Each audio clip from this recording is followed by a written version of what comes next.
Masih seputar TA 2022 guys. Hari ini kita akan bahas kenapa TA itu cut off di 2020 gitu guys. Oh, dan 2015 juga ya. Oke.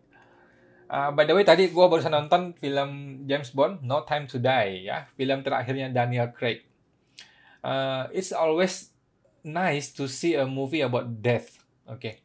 Film tentang kematian itu selalu bisa mengingatkan gue nih bahwa kehidupan ini tuh sangat singkat guys. Kematian tuh bisa datang kapanpun tak terduga gitu ya. Oleh karena itu kita sebaiknya nggak ada satupun bagian dari hidup kita tuh yang bisa kita banggakan atau kita sombongkan gitu guys.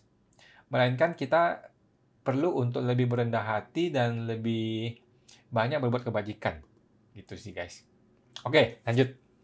Sekarang kita akan bahas kenapa TA 2022 itu cut off-nya di tahun 2015 dan 2020. Oke. Jadi TA 2022 ini nanti akan terpecah atas dua bagian. Oke, dua bagian gitu guys. Satu bagian adalah pengungkapan harta 2015 dan sebelumnya. Bagian lainnya adalah pengungkapan harta 2016, 17, 18, 19, 2020. Oke, paham ya? Ada dua pembedahan ini. Pertanyaannya adalah kenapa nggak disatuin aja semuanya gitu? Pokoknya semua yang sebelum 2020 gitu. Kenapa begitu? Jawabannya adalah untuk harta-harta tahun 2015 ke belakang gitu guys.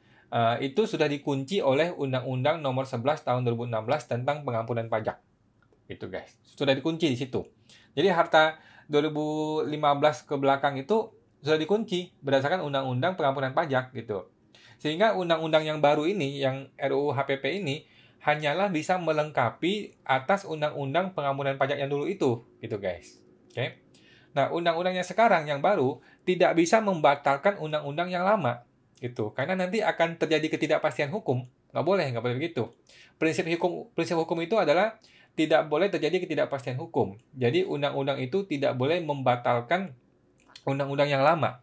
Undang-undang baru tidak boleh menimpa undang-undang lama, tetapi dia bisa melengkapi dan juga bisa diubah gitu. Tapi tidak berlaku surut ya. Jadi yang berubah sekarang itu tidak berlaku surut gitu. Jadi oleh karena itu nih untuk tahun 2015 ke belakang itu menjadi satu bagian khusus dengan perlakuan yang khusus juga gitu. RUU HUP ini sebagai pelengkap atau tambahan aja gitu. Atau kelanjutan dari Undang-Undang Nomor 11 Tahun 2016 mengenai pengampunan pajak gitu guys. Oke. Jadi dalam Undang-Undang HPP ini, RUU HPP ya, kita belum jadi undang-undang. Di pasal 5, pasal 6, pasal 7 itu hanya ngebahas kelanjutan dari teks amnesti yang tahun 2015 itu guys.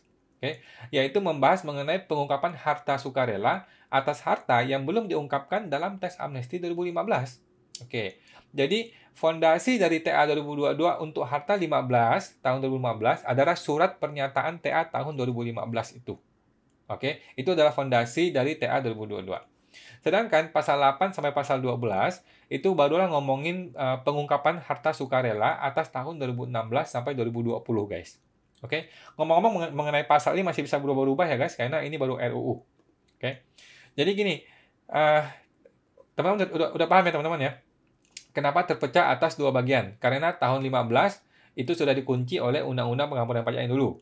Sehingga tidak bisa digabungkan dengan yang 2016. Jadi pasal 567 khusus membahas harta 2015 ke belakang. Oke. Terus kenapa di bagian kedua dibatasi sampai 2020? Nah, itu yang jadi topik hari ini. Padahal kan sekarang udah tahun 2021. Dong, kenapa nggak 2021 gitu? Jawaban yang paling sederhana adalah karena pengungkapan harta itu punya fondasi, guys. Punya fondasi. Fondasinya adalah atau dasarnya gitu ya, adalah SPT tahunan yang sudah dilaporkan. Oke? Oke dong. Karena SPT tahunan yang sudah dilaporkan itulah yang berisi daftar harta seseorang gitu. Jadi kalau lu mau nambah harta ya maka yang dijadikan dasar atau fondasi untuk harta yang sebelumnya adalah isi dalam SPT tahunan Anda gitu. Nah, SPT tahunan yang sudah dilaporkan saat ini nih, hari ini adalah SPT tahunan 2020 gitu guys. Sedangkan SPT tahunan 2021 yang tahun ini itu baru dilapor tahun depan dan itu belum jatuh tempo pada saat undang-undang HPP ini akan berlaku nanti gitu guys. Contoh nih, nanti ketika di Januari atau Februari 2022.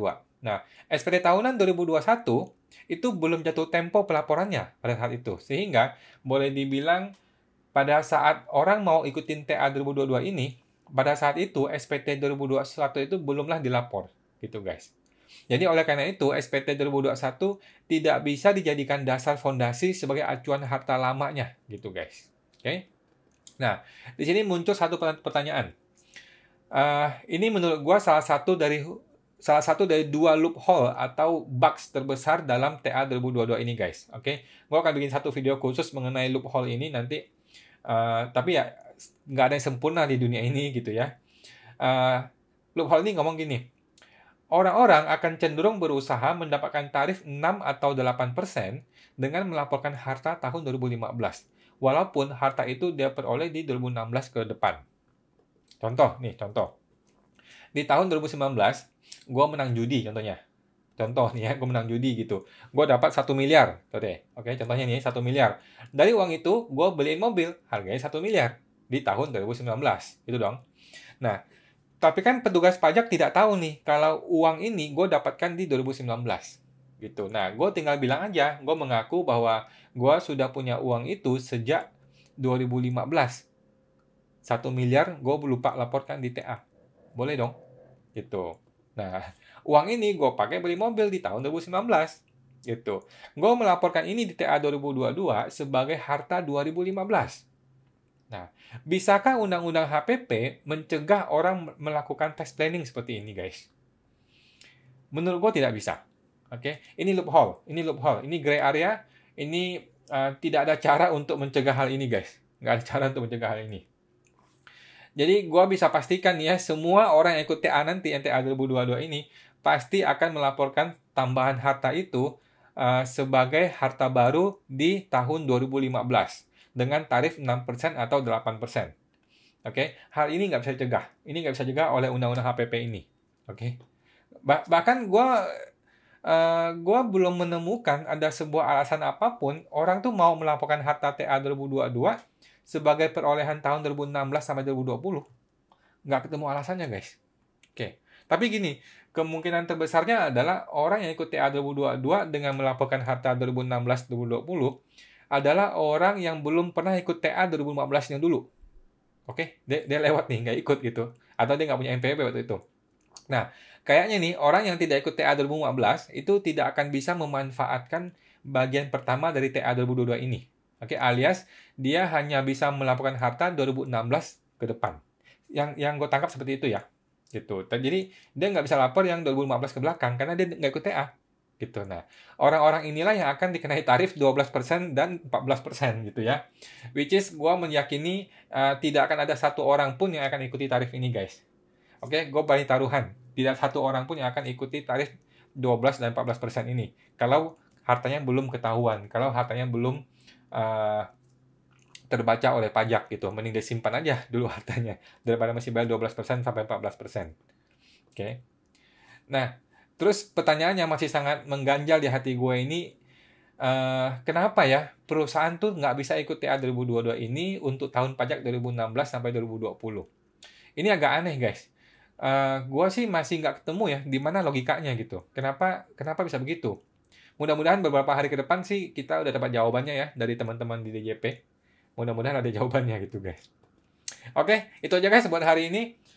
Kalau teman-teman ada pertanyaan lebih lanjut nih mengenai tax amnesty tahun 2022 nanti, Anda boleh hubungin saya langsung di www.ta2022.com. Oke, www.ta2022.com.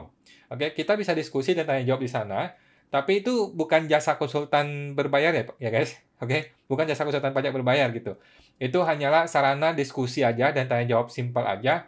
Dalam rangka gue ikut membantu DJP untuk ikut mensosialisasikan undang-undang HPP ini kepada Anda semua gitu. Oke, terima kasih guys.